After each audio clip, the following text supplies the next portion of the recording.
Welcome. This is the Photo Op Podcast, the podcast where we talk about all things photo and video. I'm Ben Lucas. And I'm Stuart Marlantis. And this is Photo Op. And today, this is part one of a very, very special episode that we have going on. So, just quite recently, Stuart, hold up that ring finger. Hey, Stuart got married. For those of you listening, I just, held up my hand, wiggling finger. my there fingers. We go. Yes.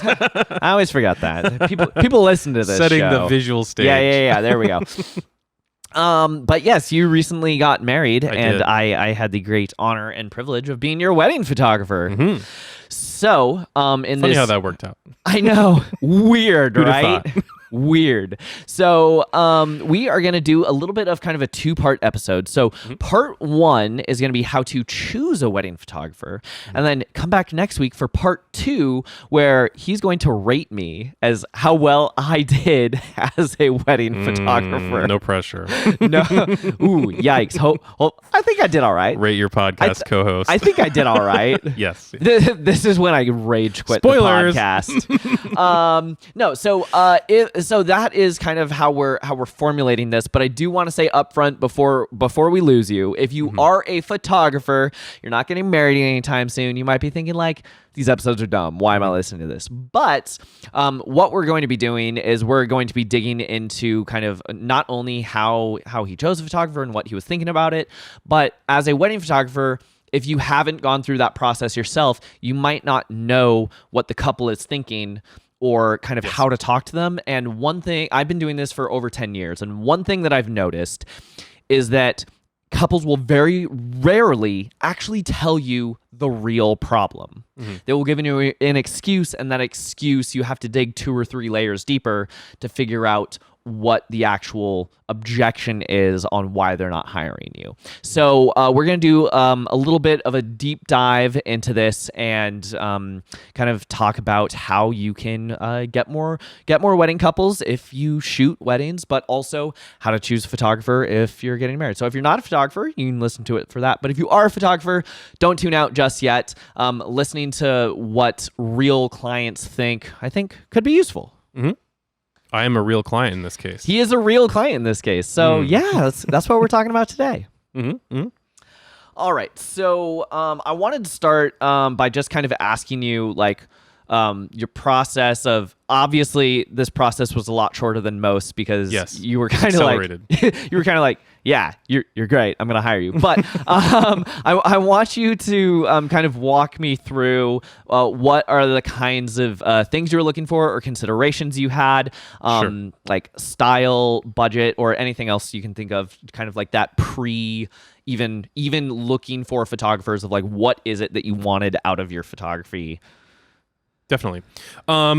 So it's a variety of things. Like we were lucky in that we figured out like a location that we really liked right away. But like that's the immediate thing. Like from the get-go, what I started to think about is where are we going to be? What kind of photo of options are there? What kind of availability do we have of scenery? That was my first kind of perspective, and maybe that's because I'm informed by liking to do landscapes and nature stuff, and like that's true. What pretty things are out there? Like, yeah, we're gonna be on that background, but what's the background gonna look like? And so one of the immediate things that I had is like, do anybody that I would want to go with, like, can they incorporate those surroundings really well?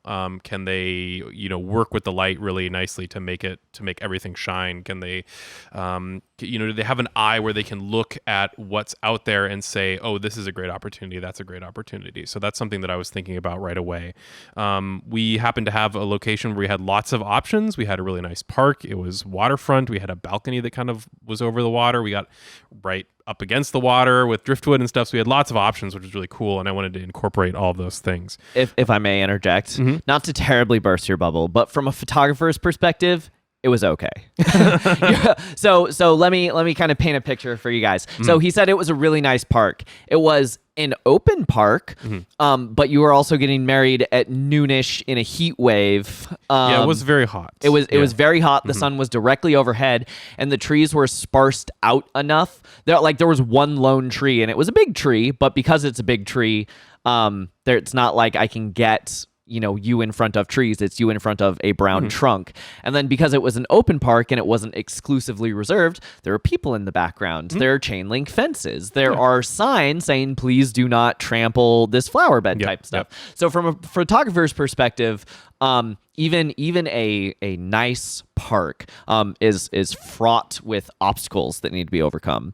You talked about the balcony. The balcony was incredibly small. Half of it was in sunlight, which made it even smaller, and it didn't particularly look out over anything. As a person, you're like, oh, look at the scenery, and it was waterfront, but what I was seeing was the gravel and the boat launch, and way back there, if I put my camera on f11, I might be able to catch some of the scenery from across the water.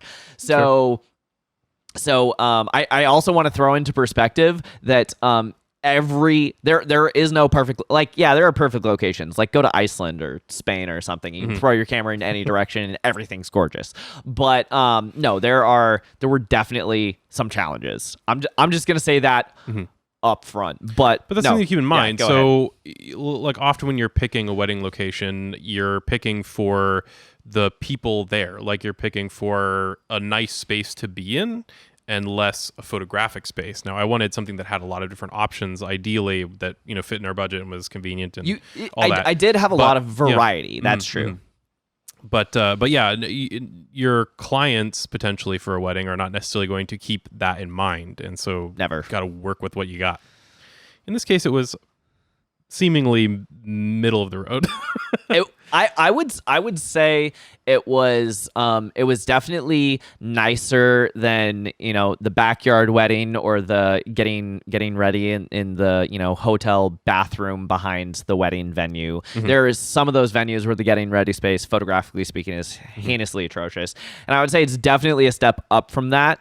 It was definitely not a chandelier laden ballroom. No. and that what didn't suit us at all. So we weren't from the get-go. We were always going to do something outside, or at least half inside, half outside, as much as we could. But the other thing that was something to consider is we had a really compressed ceremony. Our ceremony was really short. I mean, I guess it could be shorter, but it was definitely on the very short side. It was on the short side, yep. And we didn't have all of the, there wasn't all of this like extra, extra ceremony around the core wedding ceremony, and so that was of a particular concern to me. Is like we have like 15 minutes. How are we going to, any photographer is going to have to work in a very compressed period of time. There's only, obviously with like stuff like the kiss, there's only one opportunity for that. But there are only even so many opportunities for just the couple being up in front of people and getting people's reactions and getting the little speeches and stuff. Like it was a very compressed time space. So that was something that I was thinking about right away when we were setting this up. Otherwise, the rest of the day was very free-form, so it wasn't like very regimented. We had like a 20-minute ceremony, and we had the regimented, family and couple photos, and everything else was just kind of like, whatever is out there, let's see what happens. Sure. So that's something I think to keep in mind when you're shopping for a photographer right away is, what is your wedding like? Where is it? Start to think about that stuff. Maybe you can't articulate it exactly right away, but think about, they're going to ask you these questions. So you might as well preemptively think about them instead of being surprised with like, here's the time of day we're thinking. Here's how long it's going to be. Here's what the ceremony is roughly going to look like. Think about those questions ahead of time. And, maybe you have some opportunities where you can say like, hey, this could look cool or that spot could be interesting. But also expect for them to be like, thanks, but then totally ignore you because they're professionals and they know how to make it look better ultimately.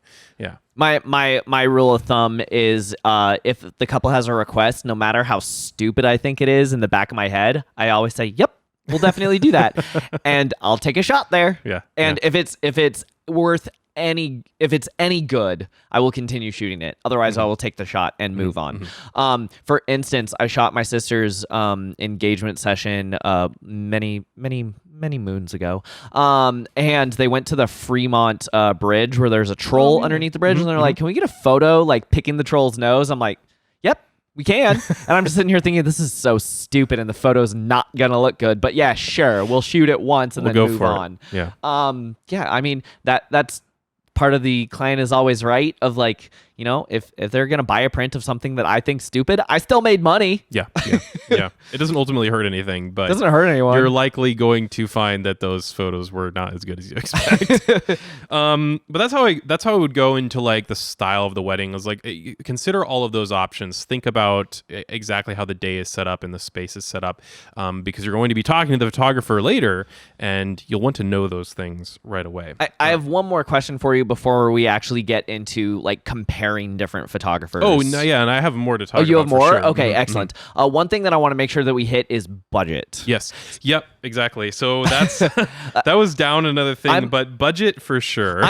So what I want to know is, how did you decide what your budget was for photography? Because you can go onto the Knot and they'll say this is how much you should spend for a photographer. But if you live in San Francisco versus Alabama, those are wildly different prices. Yes. There's also how high or low is photography on your list. I had one couple who basically eloped and said, I don't care if we get married under a bridge, we want gorgeous photography and we're hiring you. And I have other couples that said, like, I'm only doing this because my mom wants photos. We don't care. Like, it's fine. Whatever you take is great. So there's a spectrum, and all of that informs decisions. Yeah, so budget, I mean, obviously you need to have realistic expectations depending on where you are.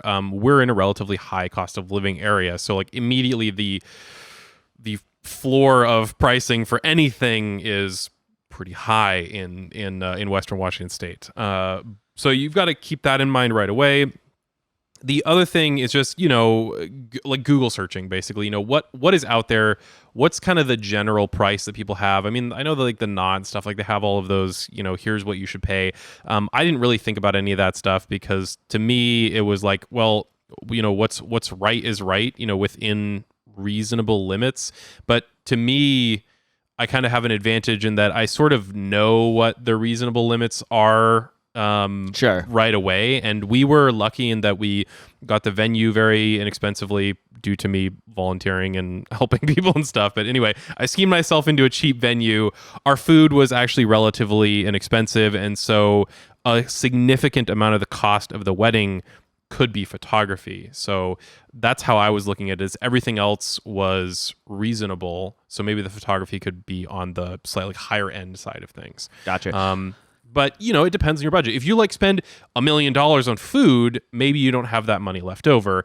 However, I would say from now my somewhat more experienced point of view, what is going to last? Like the food, you know, the food shouldn't be bad, let's say in the case of food, but what are you going to have that's going to last the rest of your life? And it's not going to be the food.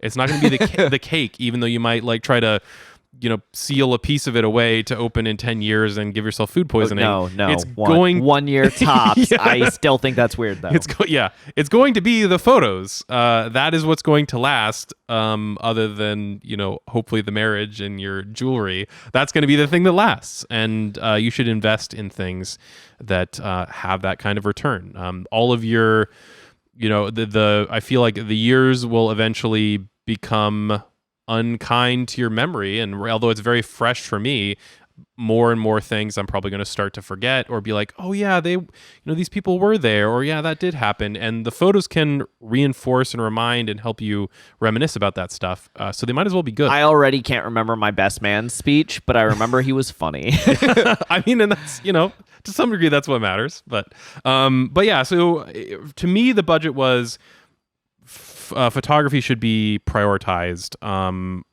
Maybe not over everything else unilaterally, but pretty close. Yeah. So that's how I looked at budget. The other thing that I looked at was style. So I'm somebody who's very much like anti-trends. I don't like the lifted shadows look. I think that's dumb. I don't like the faux film look. I think that's dumb, and a lot of people are doing that right now. I don't like the overly saturated faux HDR look. I don't, any of that stuff where it's just too overdone. I don't like. I want something to have good contrast, have good, accurate colors. I want it to be a good representation of reality. Yeah, I think the biggest trend right now is about a stop too bright and completely washed out, because everything looks kind of glowy and magical and wonderful. But I think that it's just detail. Bad. Yeah, that's super popular. Yeah, blow out highlights, lose all the detail. Like, okay, so it's really ethereal, but it's not a good representation of what actually was happening. The irony is the one print you bought is completely blown out. Well, yes. So that's different. That's different. We'll get there. We'll get there next episode. So think about what style you like. If you like those styles, fine. Like, knock yourself out. If that's your aesthetic, then cool. It's not for me. So think about that. What style do you like? Even if you can't articulate it, maybe like look at, what photos have you seen that you're like, I really like what that looks like. I like how that appears. Or maybe ideally, if you have photos of yourself where you can say, in this photo, I look really good. What are the things that, even if you don't know the terms or the terminology for it, what in this do you like? Do you like the lighting? Do you like the posing? Do you like how, do you like how you're lit? Do you like it really backlit? Do you like it really bright? Do you like it really dark? Think about those things. And then that's something that you can articulate to the photographer and be like, I like this and I like these things about it. Maybe you can't say it's that style, but the photographer will be able to glean what you're saying from absolutely. Those things. Yeah. So to flip this really quick. So as a photographer, you have to not only know your style, but be okay with turning away clients who do not fit your style. Yeah. One thing that I'll say for me personally is I price myself slightly on the higher end of the scale for the area because I've been doing this a long time and I'm pretty good at it. And there are other photographers who do it for less, but they're just like, oh my God, I need to take anybody. And what I found is if it's not a really good match of both personality and style wise, then that's going to be a nightmare client no matter how much they paid me. So I'm very okay going to a wedding show and saying, mason jars, burlap sacks, farm, cowboy boots. If this describes you and your wedding, I'm probably not the photographer for you, and that's okay. I'm the exact opposite of that guy. Because someone right across the aisle from me is going to have all of that in their portfolio and cost $1,000 less. And they're going to have the, washed out, super bright photos that couples love. And that's okay. You just have to know what your style is, be okay with that. The other thing is I love looking at Pinterest boards because Pinterest boards tell me what they like. So there's one couple where he just kept sending me silhouette after silhouette after silhouette. And I'm like, oh, they really love silhouettes, right? And he didn't know the word or term for that. But when you look at a Pinterest board and 50% of the shots are silhouettes in front of a window, I know what I'm going to be doing a little bit that day. Yeah, that's what I'm saying. Like, find things that you like, even if you can't articulate it, it's fine, because the photographer's going to look at that and say, oh, okay, I'm getting visual themes here. Yes. Here are the themes. Yes. Yeah, for sure. One more thing on budget, really quick, because I don't think I said this before. There might be some budget flexibility. Like maybe you can shift some money around. You can say, oh, we don't need it as expensive a cake topper or whatever because we really like this photographer. But if you're not in the same ballpark, yes, that's another thing that maybe you should either rethink your priorities or you should look at another photographer. And that could go, either way. I feel like, but you don't want to waste anybody's time, and like trying to argue a photographer to be cheaper for you is not a good use of your time or anybody else's time. It's either going to result in nothing or it's going to result in a lot of hurt feelings and stress and people being mad at each other. So, yeah, the contractor who did my bathroom, he gave us a 10% discount, but also did 10% less work. Yeah. So like, and maybe there's options, right? So if you look at a photographer, and we'll get into this more in just a second, but if they got multiple packages, or you can maybe like, I really love this person, we can't afford them for 8 hours, but if they've got a 4-hour package, maybe that's something that you can do. So just one more thing on budget is like, there needs to be an option that is in the same ballpark. Maybe there's a little bit of flexibility on either side, whether what they're offering or what you can do. But if you're not in the same ballpark, in my opinion, don't bother. Yeah. So again, flipping back to the photographer's perspective, one thing that I follow up when I get like an online lead from any of these paid services, it is very much just like, how much does it cost? That is the only question. Just send us pricing. That is the only question I ever get. I reply with, prices start at X. The average couple spends this. If that's in the ballpark for you, I'd love to go over more details. And, 9 times out of 10, they ghost me. And that's fine. We're already not a match. I'm not wasting my time. They're not wasting their time. But when they do respond, then I can take the time and the personal care and show this so that when I actually do put the price list in front of their face, it's not shock and surprise. They already knew roughly what it was going to look like. But also when they see that it costs maybe more than they might have expected, they're like, oh, this is worth it. Yeah. You don't walk into a lot and be like, can you show me Mercedes? I know I've never heard anything about a Mercedes, but like, sell me a car. And they're like, here's a very expensive car. And they're like, that's more than I wanted to pay. And we're like, well, you're the one who asked for a Mercedes. Yeah. You don't want surprises. You don't want any like question. I feel like that both parties are getting value. Obviously the photographer is getting paid, but the couple is getting exactly what they want, the style that they want, the coverage and the quantity of stuff that they want, which we will get into now. Sure. So that's, in my opinion, the homework that you should do before you really actively pursue any photographer personally. So I don't know if you have anything to add to that. No, that sounds good to me. I think you're absolutely right with having a little bit of budget flexibility, but also having something in mind. Yeah. Because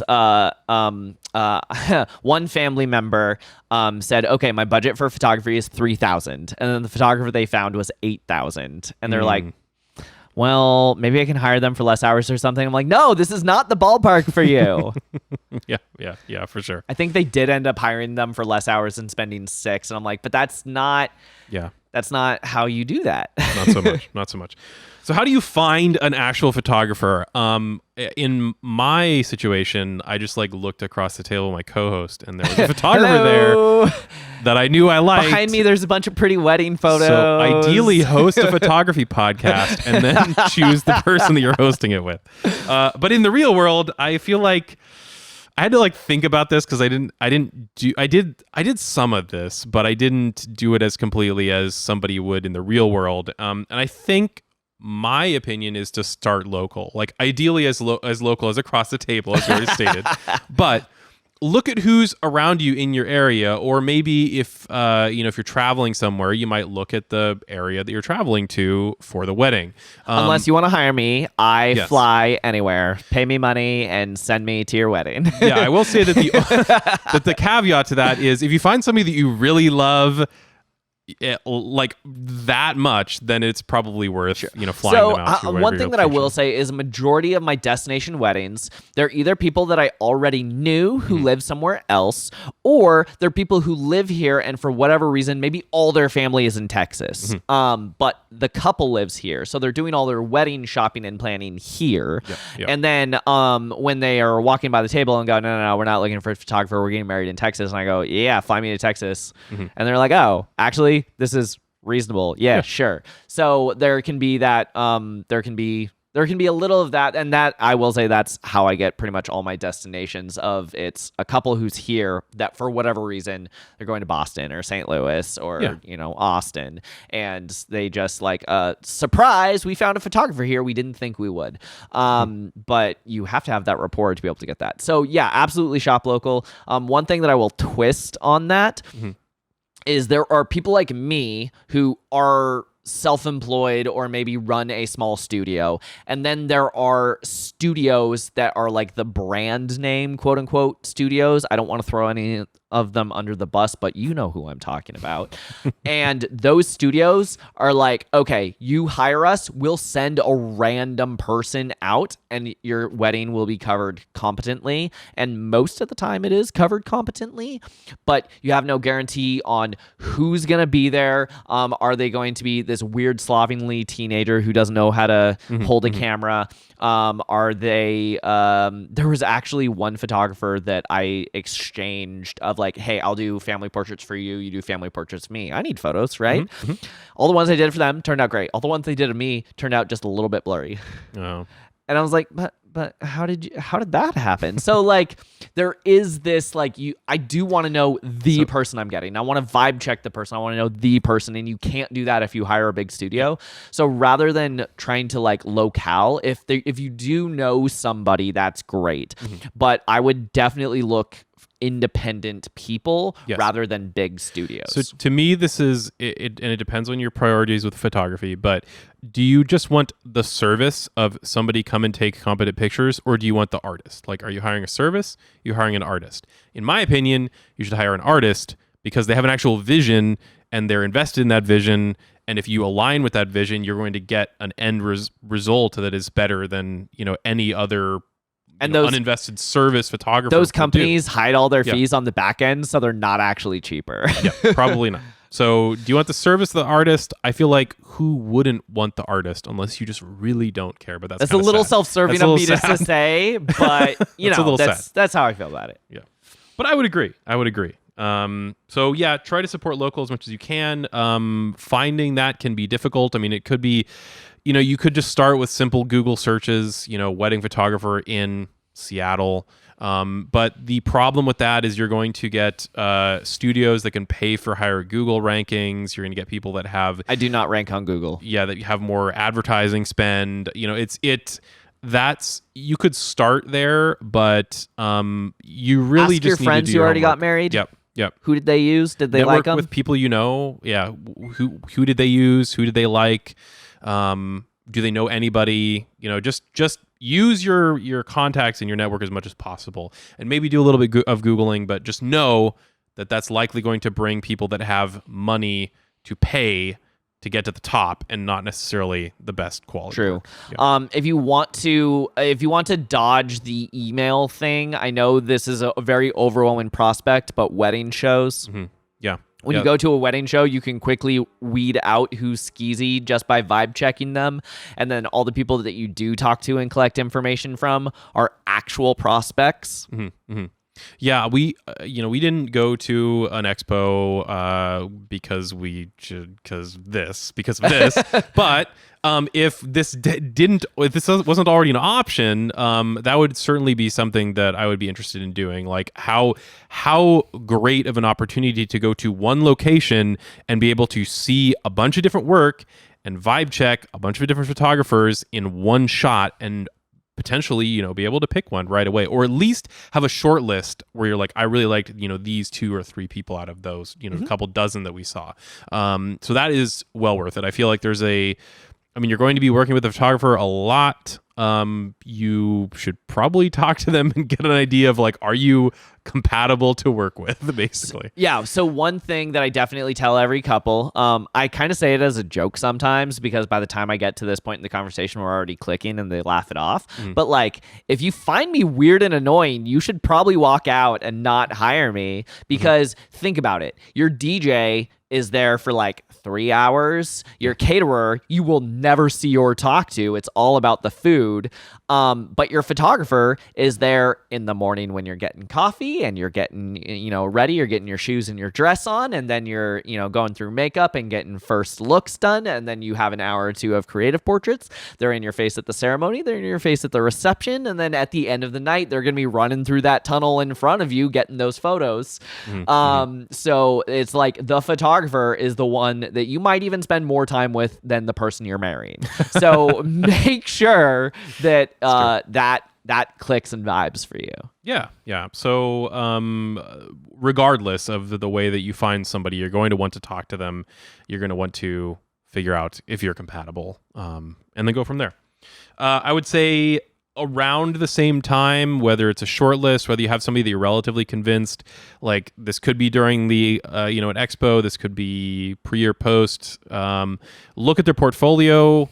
Similar to before, do you like what they do? Do you like their style? Do you think it vibes with what you're going for? Is there compatibility there on that stylistic level as much as maybe a personable level? Because maybe they're the like super friendly, great person that you wanted to hang out with, but if they are shooting, lifted shadows, I'm going to be like, okay, cool, you're fun, but that's not you what I don't want. shoot what I want. Yeah, one thing that I also hear a lot when couples say, no, I'm not looking for a photographer. Someone's already doing it. Oh yeah, no worries. They're like, yeah, my cousin. They're.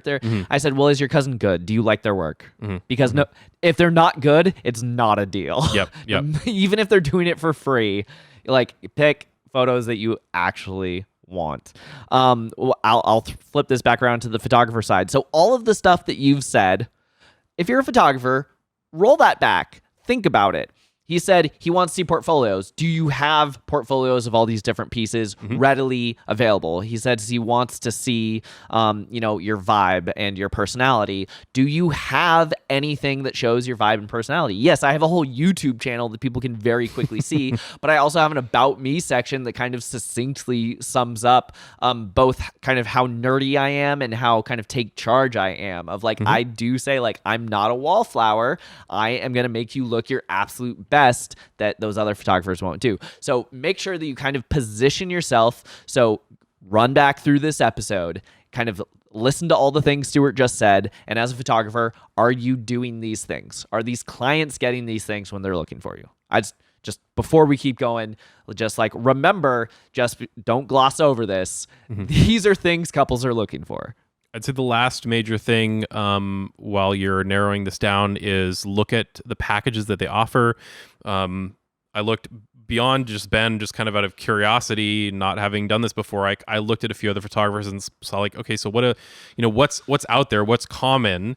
Because I knew we would talk about this at some point. Of course. And it's very common to have 3 or 4 wedding packages that vary in length and what prints you get out of them and albums and all that sort of stuff. Right. So that's, I would say, the last major thing to keep in mind from my perspective is, what do you want?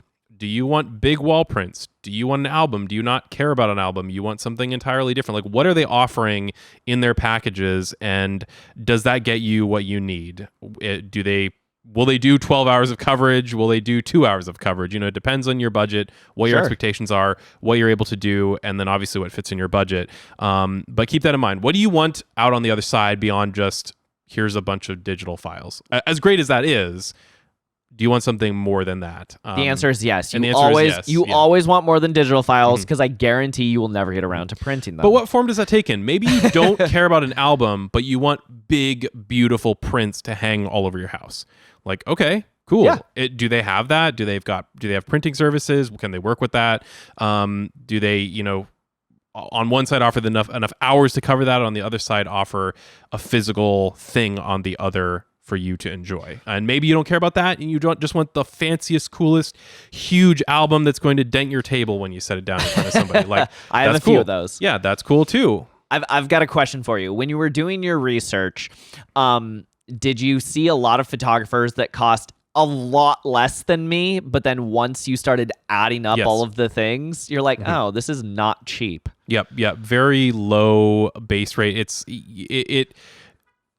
There was definitely this feeling of sort of like the first hit is free, kind of, where like, oh, hey, come in, I'm really cheap. And then you're like, well, if I want an album, like, this adds on like a huge amount. It does. And then if I want more than 4 hours of coverage, this adds another huge amount. And you're like, well, this ends up either costing the same as somebody comparable for like an 8-hour package with an album, or sometimes more. Like they trick you into upselling yourself on something that then ends up being really expensive. So one thing that I like about your packages, and I like about other photographers that are of this philosophy, is like, stuff is upfront. Like, obviously you're flexible, and like if there's certain stuff that you want or don't want, you can work with that. But I like that there's very clear X amount of hours, Y amount of stuff for different, very obvious pricing tiers.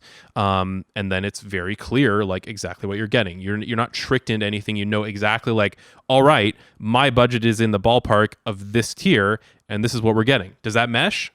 Awesome if it does. If it doesn't, what else could be worked out? So I like the clarity. I basically don't want somebody to be a salesman to me. Like the easiest way to sell me on something is to just be like, here's the thing, do you want it or not? And I'll be like, all right, I'm interested. Good? Yeah, absolutely. Exactly. And honestly, even though I have to do so much sales to just continue being able to do this, that's the part I kind of hate. I don't like upselling people. I get kind of this bad feeling. I don't want anyone to ever feel like they're getting tricked, you know? So, and also one thing that I'll say is all my prices are on my website. So even though we're not saying any numbers in this episode, if you wanted to, just like go to my website, there's a PDF. Like you can get all this information. But I have a 3-hour package, and then the next one is an 8-hour package. And you're like, whoa, that's a huge gap. And I'm like, yeah, if you have 25 guests and it's a backyard wedding, you just need, you know, ceremony, some creatives, and family pictures. That's all you want. That's all you need. That's fine.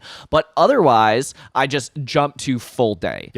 Because anything in the middle, I feel like is the weird nickel and diming. If someone really wants 6 hours, you can get the small package and keep on tacking on hours, but then you're kind of paying the same as the 8-hour rate. I will say that although there's often a pretty decent gap between like a 6 and an 8-hour package, if you think about it, you're likely getting a better deal with an 8-hour package. If you look at like a per hour and per object cost of stuff, it can generally be more economical to just go all the way instead of being like, well, I'll do these things and then add on 2 hours and do that and do this and like try to work it out. If you really look at the bang for your buck, so to speak, often like a full day of coverage is the best bang for your buck. And one thing that I will say is it took me a couple of years to figure this out. My prices used to be kind of very strange, and people were kind of mashing things together of like, well, albums were included because it was like, oh, what album do you want? But some people didn't want albums at all. And they're like, well, if I mash this together and that together and get the small one, but add on hours, and then I actually end up saving some money, but getting the same thing. And it was confusing. It was a train wreck. And now it very much is just like, how many hours do you want? Let's add on stuff later. But of course, the more hours that you're buying up front, guaranteed money for me, I'm giving you just free extra stuff. So the more money you spend, the more money you save. If you're a photographer, that should be the philosophy. You want to encourage them to spend more. You do not want it to be, oh, if I just do this and it's the same amount of hours, then why don't I just get the small package and not get the 8-hour one? Because it would cost the same anyway. Like, give them a deal if they spend more. That is the way to correctly upsell, in my opinion, is if you can pitch the deal. And I'm not saying like, ooh, look at how, you don't necessarily articulate that. Look at how good of a deal you're getting, because that starts to feel a little weird. But in theory, I feel like you're guiding a client to realize that for themselves, and so they can say like, oh wow, 8 hours is actually a better idea overall. This gets us more of what we want, and we get potentially some freebies or whatever you're throwing in, instead of being like, oh, you really want to take this because look, you get free stuff like that. Maybe that'll work on some people, but some people might be turned off like, what's the idea? Like, are you trying to get something on me? Like, what am I getting into if you do this? Why are you trying to entice me so hard? So for me, I'll immediately turn off with that kind of stuff. But if I'm coming to that conclusion myself, then I'll be like, oh, I can see that this is a better deal. I want to do this. Now it's a decision that I'm making and not something that I'm being talked into. Absolutely. And I make my packages just really easy. I'll walk you through it so you don't have to go to the website. But there's the 3-hour package for the small elopements. There's the 8-hour package where you just get your digitals in 8 hours. That's it. You get the full day coverage. You get the art, but it doesn't come with all the frills. You can buy all that later.